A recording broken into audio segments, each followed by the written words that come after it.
بسم الله الرحمن الرحيم. جلاش النهاردة، جلاش.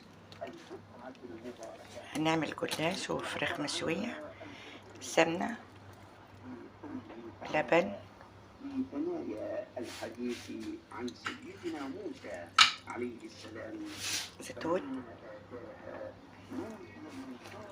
ملح، فلفل، بهارات. طبعا بكسر البيض، بحط عليه اللبن، بحط عليه بيضتين.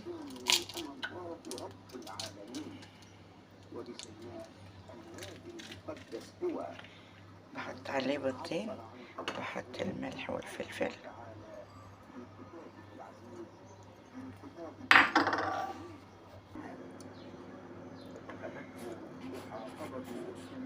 طبعا انا بحوش الحروف كده على الصينيه، بخلي الحروف واحده كده واحده كده، واجيب واحده كده واحده كده عشان اتني الاخر، اسيب الحروف نازله من على الصينيه، واحوش ورقتين للاخر احطهم على الوش. طبعا انا عندي جبنه موتزاريلا، وعندي جبنه ماكس، جبنه ماكس وجبنه موتزاريلا. وزي ما انت عايزه تحطي الحشو حطي، شكلي الحشو زي ما تحبي. طبعا عندي زيتون هنا، اهوت مخلي. برضو عايزه تحطي، انا هعمل صينيه بالزيتون وصينيه من غير زيتون. هعمل صينيه بالزيتون وصينيه من غير زيتون. هنا شكل الصينيه بتاعتي بعد ما حطيت الجبن وحطيت. وهتني بقى الورقه اللي هي في الحروف دي كده، هتنيها واكمل كلها عشان الجبنه ما تطلعش على الحرف. وهقفل، والورقه الاخيره هحطها على الوش.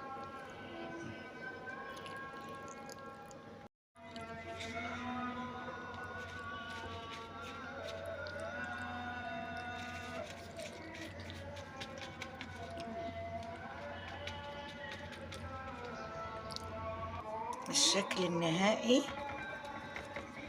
للصينيه. طبعا هنا البيض اهو،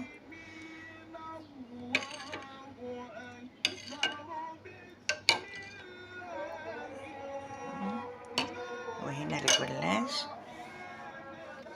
صواني الجلاش بتاعتي هستنى عليها اهي اما تشرب الحليب. دي شربت خلاص اهي، دي شربت الحليب اهي.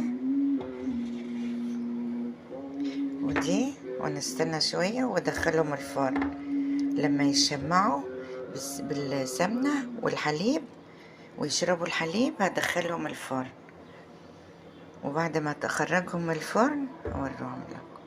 وبالهنا على متابعيني حبايبي، بتشجعوني. كل ما بتتابعوني بتشجعوني بتفرحوني وبتشجعوني ان انا انزل وصفات. وبعدين انا وصفاتي على قدي وادواتي على قدي برضو. معلش ادواتي على قدي ووصفاتي على قدي، بس على الطبيعة. بس ان انا بعمل لكم كل حاجة على الطبيعة، ما بنزلش صور. انا بعمل لكم كل حاجة على الطبيعة قدامكم حبايبي. والتانية لا، اسف، كان لازم اسقي الحليب الاول. الصينية التانية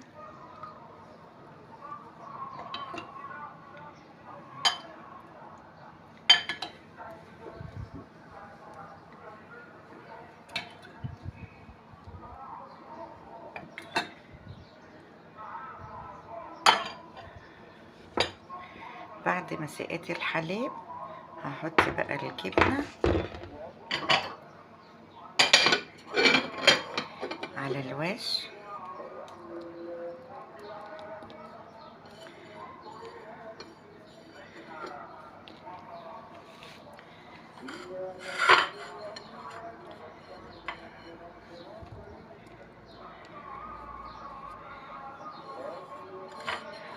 وهستنى عليها برضو لما تشرب الحليب.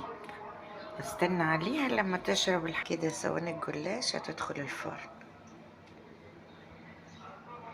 ادي واحدة وادي التانية، واحدة بالزيتون وواحدة من غير زيتون، عشان اللي ما بيحبش اللي فيها زيتون ولا اللي بيحب اللي فيها زيتون.